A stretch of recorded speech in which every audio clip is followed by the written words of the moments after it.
The Notley government has really stepped in it here by going so far as banning Rebel Media.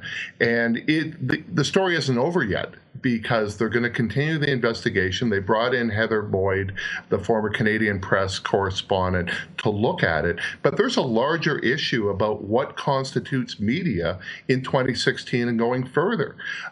You've got citizen journalists, you've got online journalists. It's a much tougher situation than what I think most governments in the past have been used to. Yeah. Well, I mean, by now, I think a lot of people who are news hounds, and I would put you in that category, and me, and probably most of our viewers, people who love news, they're familiar with Huffington Post. Maybe they go to Vice.com, which has news reporters. So these are all internet news sources, and they have a political opinion for sure, and occasionally they have quality issues. But I don't think there's anyone in the world who would say the Huffington Post is not a news organization, or Vice.com.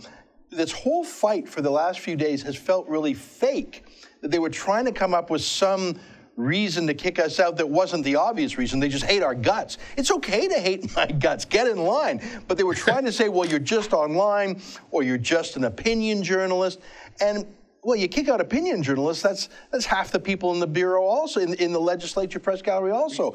I mean, people... You're absolutely right. You were not banned because they didn't see you as a media outlet. They banned you because they don't like what the Rebel has to say. And, I mean, on some branches, you do fit the profile of a media outlet. You cover stories, you have an online presence. In other cases, you don't really fit that model. The petitions and the mugs.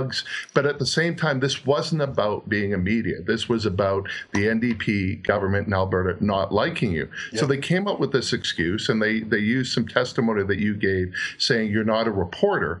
Well, being a columnist is not a reporter. And as I mentioned, would Don Braid have been banned? Would Graham Thompson have been banned? Would Rex Murphy have been banned? I don't think so. But once they started saying that, they have to continue the process.